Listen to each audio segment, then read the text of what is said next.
Hello and welcome to the Gooner Talk. Back again with you guys for another show, for another episode of our Raw Reaction series, and specifically the Arsenal transfer news show. Hope you're doing good. Hope you're doing well this morning. It's a interesting day. It's a day of the unknown, really, because we don't know what's going to happen. My expectation, and we'll come on to the main story in a second about what's going to happen tomorrow, is that we'll find out fairly early on today. Fingers crossed. I'm hoping it would make little sense to keep us waiting too long. Although saying that, these things have taken a little bit longer to work out. Anyway, we'll come on to that. Good morning to everybody in the chat box. Over 100 of you already. Thank you so much for making this part of your morning routines.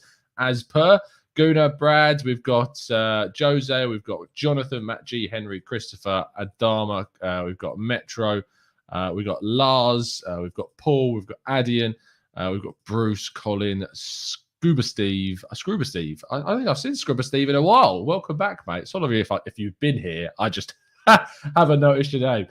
George, Iffy, John, we've got mayonnaise in the chat box as well. I'm enjoying some Peronaise. I bought some from Tesco. If you don't know what that is, go to Nando's. But for the first time I bought it, and it's delightful. Andreas Nilsson, Napa Fire, Femi, Anukrit, Kujabo, who I imagine is joining us from Berlin, or it might be just his surname, and plenty more of you as well. Good mornings. Thank you so much, guys, for tuning in as per, and do drop a like on the video if you haven't done so already, and subscribe to the channel as well. We kick off by, as always, going and telling you to subscribe to the Arsenal Way. Yesterday, I sat down with Chris Wheatley and we discussed all the latest Arsenal transfer, latest from his perspective of what's been going on in the world of Arsenal.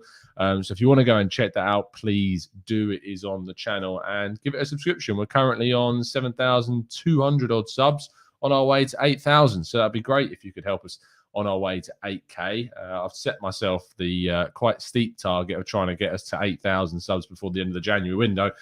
We'll see if we can get there by the end of the window. But please do, if you haven't already, go and subscribe. Links in the description. The main story of the day, non-transfer wise, is of course that Tottenham's game against ourselves on Sunday has been requested to be postponed. The game set place to take place tomorrow afternoon. And Arsenal have requested that the game is called off. Basically, Arsenal have 12 outfield players available. You need 13 if you want to be able to be forced into playing the fixture. And this has caused absolute uproar. I have never seen a reaction away. That's a lie. The last time Arsenal tried to do anything, people lost their minds as well. But this in particular time is such a big case of it's Arsenal, let's make a big thing about it. The amount of teams that have taken advantage of this, the amount of teams that have requested postponements because of injuries being, that the injury situation being so bad within their side and losing so many players, they can't fulfill a fixture, and because of AFCON as well.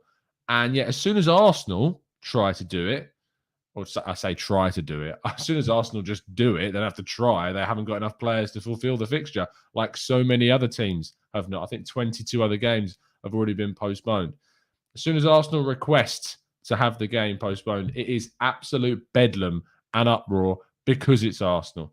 I put a tweet out yesterday. I don't want to misquote myself because that would just be embarrassing. But I put a tweet up yesterday. Always Arsenal that breaks the camel's back. Always Arsenal that is the one to tip the balance. Always Arsenal to be spoken about in different terms to any other when those terms mean the misfortune of another. That is, your swords are aimed at the wrong target as per. Because I'm sorry, but the targets is the Premier League, the EFL, the FA. They set out the rules. They set out the reasons as to why a team can request as to why they should be able to postpone a game. And when you haven't got enough players to fulfill a fixture as according to the rules, and it's a very important game, I'm not surprised they've requested it. It's not like Liverpool with the whole false positive situation where there was just clearly something going on dodgy behind the scenes. With this, it's genuinely Arsenal haven't got enough. Now, in my opinion, the game should go ahead. Now, that may sound contradictory to what I've just said. However, it is my opinion that the rules for having games called off should only be based around the number of possible positive COVID-19 cases. That's my opinion. That's the reasons as to why a game should be called off. It should only be because of the number of cases within a team causing a massive serious issue. Arsenal don't have that. But the problem is that other teams have taken advantage of this situation. Other teams have requested and had their postponements granted for the same reason as to why Arsenal are. So whilst it's my opinion that these games shouldn't have been called off, you have to remain consistent because the authorities have made the mistake in the past of setting out guidelines for the requesting system of postponements that just doesn't make any sense as we come to expect from those that make the big decisions in our lives. It was not a party. It was a business meeting. Anyway, let's move on to the main transfer lines of the day. Or to be fair, we have one other story and quite an important one. In fact, a very important one to discuss as well. Pierre-Emerick Aubameyang was not involved in Gabon's African Cup of Nations game against Ghana, and it's unlikely that he will be involved in the other game. It is understood that Arsenal doctors have spoken to Gabon's medical team, who have said the situation is not serious and he's feeling well. And this all is regarding the medical examination have shown a cardiac lesion, and the CAF did not want to take any risks. He described the scans as a small problem and said that the decision to protect his players and not use them. This is the Gabon head coach, Patrice Neveu, who said this. So we wish Aubameyang all the absolute best and hope that he's okay. Frankly, I don't care what disciplinary issues have gone in the past. We're talking about someone's health, and that always comes first over anything else. So we do wish Aubameyang the absolute best and hope that he gets better very, very soon. Moving on to the transfer news of the day, and we kick off with Denis Zakaria. Borussia Mönchengladbach midfielder. Arsenal are said to still hold an interest in the player, and of course with the issues related to Artur, which we'll talk about in just a second, we've got a player here that we know is going to be leaving Borussia Mönchengladbach in just 6 months' time, and Arsenal are supposedly looking at the player as a possible alternative to the likes of Artur. But the issue with this is that Manchester United are still said to be very interested in Zakaria. They've looked the most likely to secure the player's signature. And we'll have to wait and see how this one plays out. I imagine it's very much linked to our other targets in midfield. The problem is for me is that I believe we need more than just one central midfielder. So if the opportunity to go and get Zakaria as well as Artur comes forward, I think Arsenal should absolutely go for it. And speaking of midfielders, Brendan Rodgers has been talking about Youri Tielemans' future. He says you always have to. That is key. When he was kind of asked about, planning for the future without players. I've said it before about the pipeline of players. You always have to be looking ahead. That's important. Sometimes it happens unexpectedly. Other times you know where the situation is at. And it is staggering and funny, I feel, to see that these reports did indeed, as Ben Jacobs on our show predicted, have surfaced towards the mid to end point of the January window. I don't think Arsenal are going to sign Youri Tielemans in January. Do Arsenal have an interest in Youri Tielemans? Absolutely. Absolutely that Arsenal have an interest in the player. But it doesn't mean Arsenal are going to be able to get it done if they are able to get it done at all in the January window. It's definitely one that I feel will move in the summer, and Arsenal will far from be the only ones interested in taking the Belgium international to the club in the summer. But speaking about Artur, Massimiliano Allegri did say yesterday to try and pour cold water on the situation. He says, I've already said it. This is our team, and we need to complete the season with the current squad in the best possible way.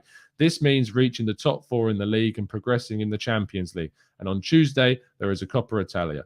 We are growing as a team, and we just have to stay calm. Now, immediately, this led to hysteria in some senses online, thinking that Artur's deal to Arsenal is just done. It's over. It's not going to happen. That is not the case.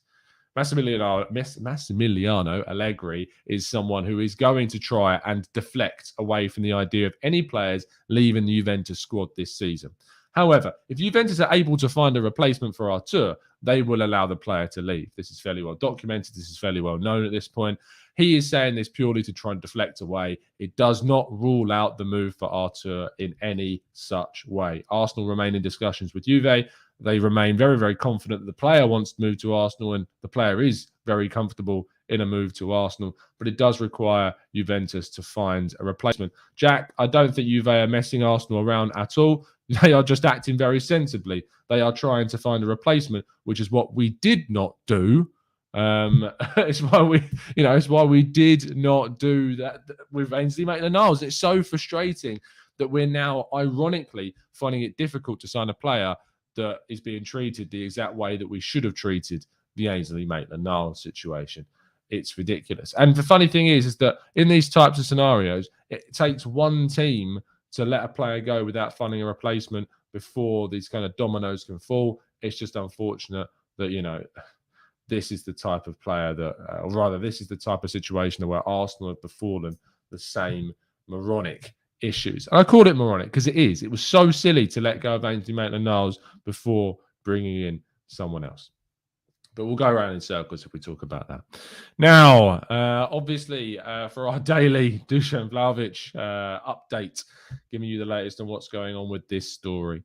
This is getting into the danger zone. And what I mean by that is it's the danger zone of reporting for Vlahovic. We're getting into the period where I can't trust the reports that are coming out regarding the Vlahovic besides the people that I know are legit. And the people that I know are legit, who I speak to, like Ben, for instance, who we had on the show the other day, tells me at this stage, nothing's changed. And nothing's really changed in the last 2 to 3 days. Arsenal have been able to reach the player. Arsenal have been able to talk to the player. Arsenal are considering making an offer, like a formal offer. They've already kind of made informal proposals, etc. The agent is still a massive problem. That's the situation that we have right now. That's the ultimate situation. Is we're where we were 2-3 days ago, and nothing has changed. But the problem is we've reached this stage where Vlahovic is a massive draw for media outlets to talk about. And so it is very tempting to come up with stories, to be quite vague about the situation. And so I would recommend being very, very careful about taking on board, reports. I saw one from The Sun, I think it was yesterday, saying that Arsenal are struggling to meet the 70 million euro clause, or the buyout price, not buyout price, just the buy price, the sale price that Fiorentina want. Look, the situation with that is that Arsenal have been trying to work out a structure of the deal. Paying all of it up front is very difficult. Fiorentina would like as much of it up front as possible, but they're not struggling to meet it. They can meet it. They need to know that they're going to be putting in an offer that's going to be accepted. They need to know that they're not wasting any time with the player. It's just very tempting to put articles out there, to post information about the player on finites to try and draw in, anything to do with the player. Just be chill. Wait for the right people to say the right things. And you know exactly what I mean when I say that. You know the people out there that you can trust for good info on certain players. And at the moment, nothing has changed with the Vlahovic situation in the last 2 to 3 days. Arsenal's focus has very much been on trying to bring in a midfielder in the short term, which has kind of put not this on the back burner, but it's just put this in a situation where nothing's really changing the Vlahovic situation. And if anything does change, it's probably going to happen towards the end of the window. This is one of those deals that's very complicated, very hard to do, very difficult to convince the agent to kind of agree to Arsenal's terms. And if it is going to happen, it will probably happen towards the end of the window. So reports coming out saying it's off, it's not going to happen on the 15th of Jan, I would say take a very, very big grain of salt with. However, that all being said, don't get your hopes up. I've been saying this for a number of days. My expectation is that whilst it's kind of 50-50, I'm not remaining optimistic about the idea of Arsenal signing Vlahovic. I think it's a deal that's very, very difficult. I think he's a player that has the world at his feet. I don't judge him for turning down Arsenal because a lot of clubs are going to be interested in. Don't get your hopes up about the player because you may end up very much so getting disappointed. What you should be optimistic about is the fact that Arsenal are targeting some very, very good players in the market right now, that they're willing to go and get a real top striker if they possibly can to fill the void of that position. It may not happen this window, which, yes, will suck. But it's just encouraging to us anyway that we are obviously seeing Arsenal move for those big targets. And that's the best thing about this. We're going to jump into the chat box now, and we're going to go through as many of your comments as feasibly possible. Any questions that you might have, and we'll definitely go through it. So yeah, let's do it.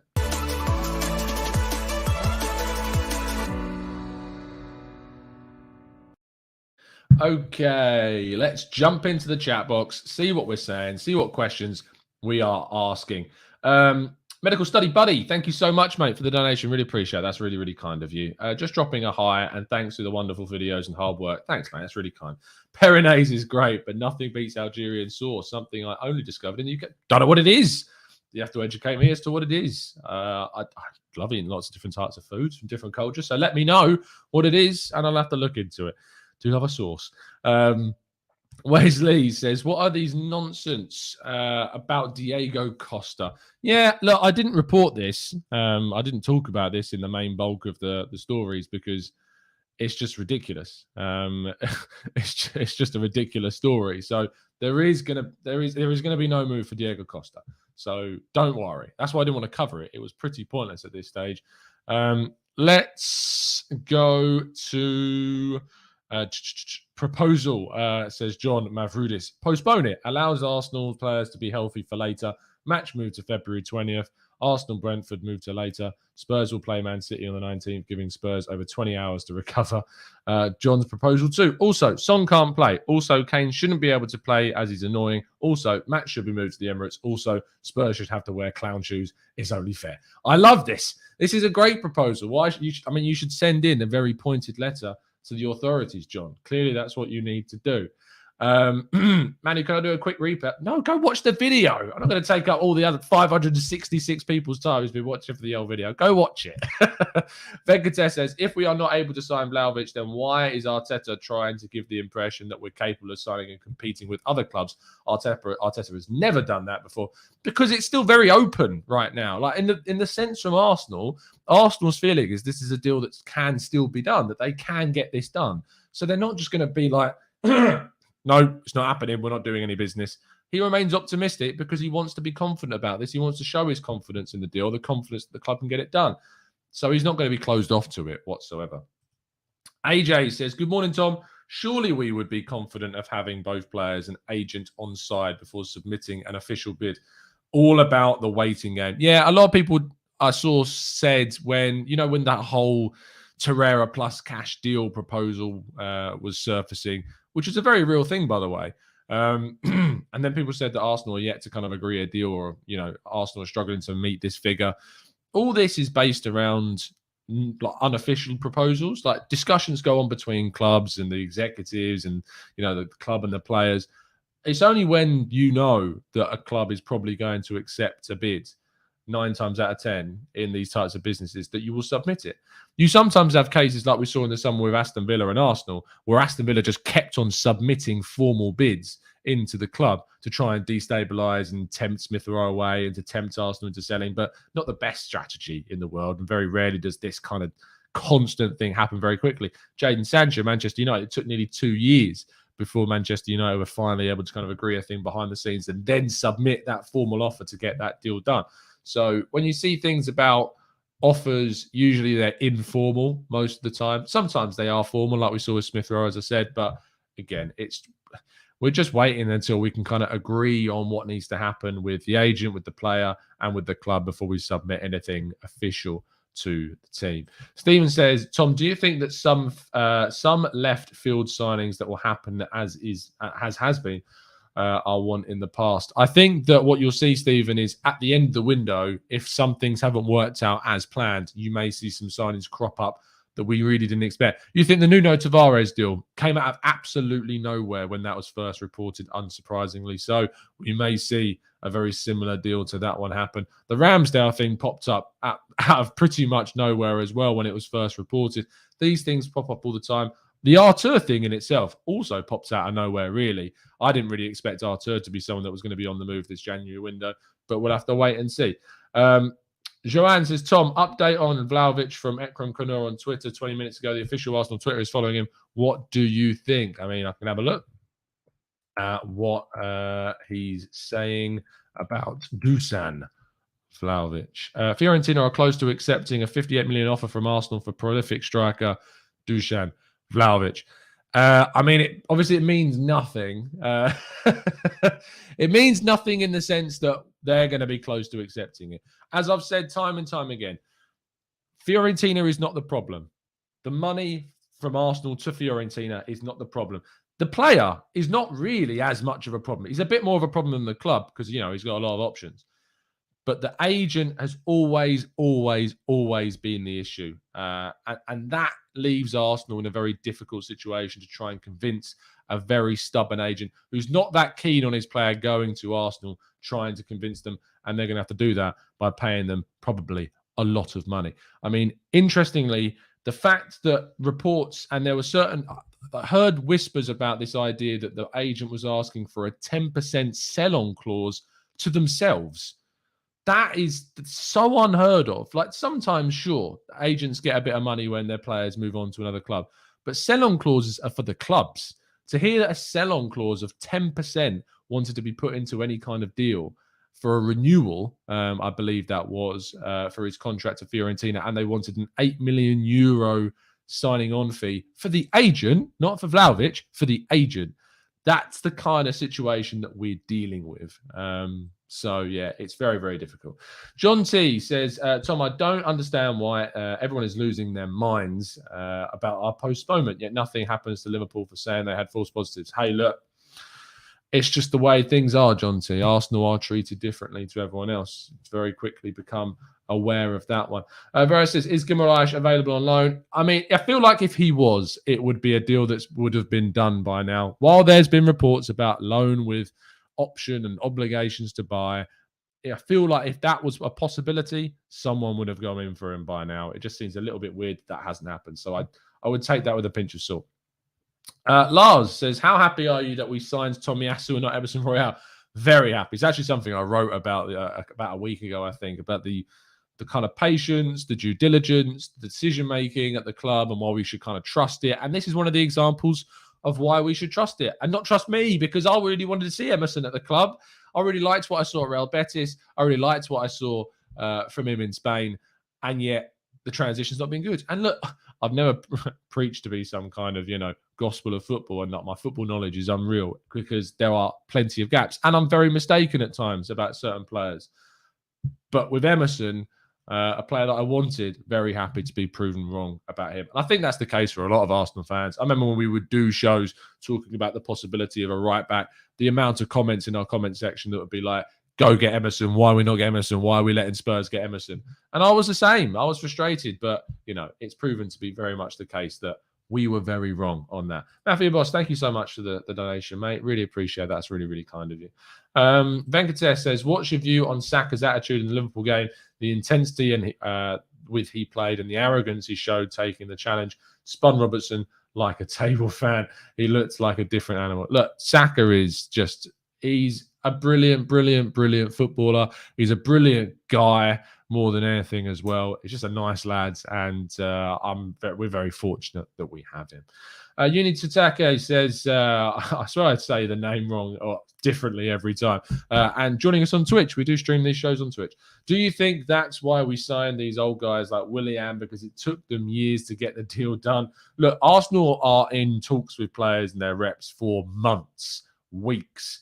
It's very rare that you see a deal spawn very quickly. Sometimes it happens with the likes of Tomiyasu, but even then there would have been preliminary conversations going on in the background before that deal took place. Deals are discussed for ages before they come forward to the media, before news is leaked by agents or other representatives and intermediaries.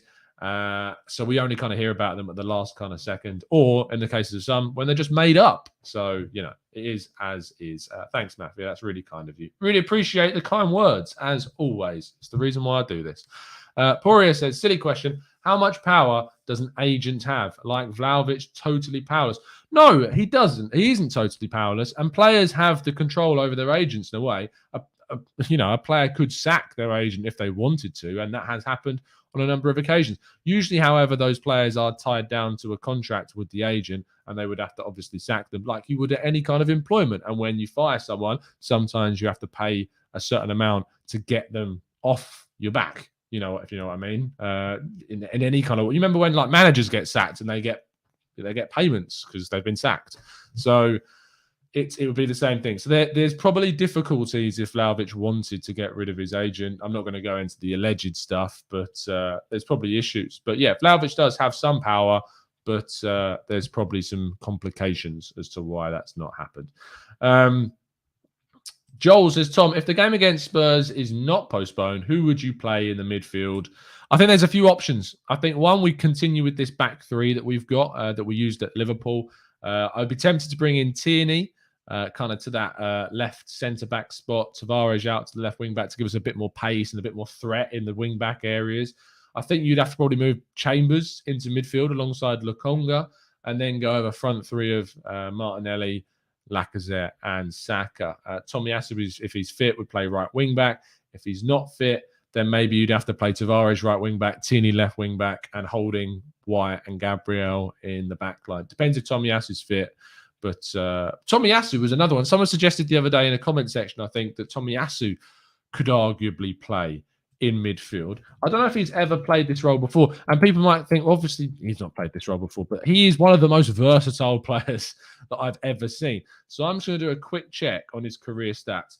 Has Tomiyasu ever played in midfield?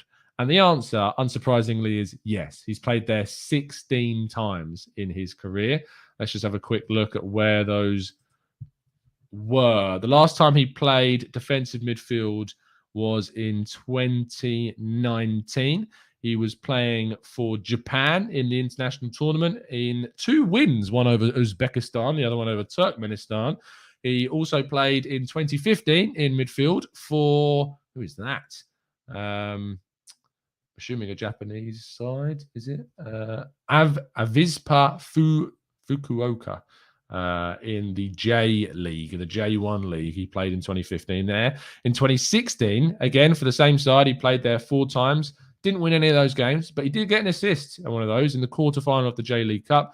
And then again, for that same Japanese side, which again, Avispa Fukuoka, he played there for 7 matches in the J League second stage in defensive midfields. But he's played there 16 times in his career. So, why not Tomiyasu? He's got experience. If needs must, maybe it's worth sending him into that position. Jack, thank you so much, mate, for the donation. Really kind of you, and appreciate the continued support. Always see you in the chat box, and thank you for joining me once again. Asoe says Jovic is a better option this January on loan. Maybe he might be as a decent option as a backup. Colin says, Tom, don't you think that this is why agents operating should be under investigation? I do think there should be greater restrictions, greater monitoring, greater kind of, a look at agents. We'll have to wait and see. But yeah, we are probably going to wrap things up there. We've been going for nearly half an hour. I've got a lot of things to do today. If there is no game tomorrow, what I'll try and do is I'll try and bring you another show to make up. I know it can't really make up for us not playing, but I'll try and give you some content so you've got something to watch. Maybe we'll do a comparison of all kind of the strikers at the club, or rather the strikers we're linked to statistically, and see how they compare. Maybe we'll fit that in there. I'll try and plan something for you. There will be a show tomorrow morning at 8 a.m. as per. And if any news does break, I might do a reaction because I'm off today. So hopefully I'll be able to do something. Medical Study Buddy, thank you for wrapping up the show again with another kind donation. Any burger shop, ask them to have Algerian sauce and just try some one time with chips. It's like a very well-spiced mayonnaise. You will thank me. Well, thank you. I appreciate the tip. I will try it. I will give it a go and I'll let you know how it goes. But I'm on a bit of a diet. So the next time I'm getting chips from a kebab shop or a burger shop, it might be a little bit way in the future. So you may have to wait for that one. It's been an absolute pleasure to speak to you as always. The Arsenal Lounge. Can't wait till tomorrow, 8 a.m. show. Thank you, mate. And I can't wait to see Shaheen back with things on Monday, if indeed we do end up doing a show dependent upon the game. But fingers crossed we do. I will see you when I see you. Latest tomorrow morning, 8 a.m. Maybe there'll be a show a little bit later on if the news that the game has been postponed comes out. I might do a live reaction to that. Other than that, it's been an absolute pleasure to speak to you, as it always is. And as always, Up the Arsenal.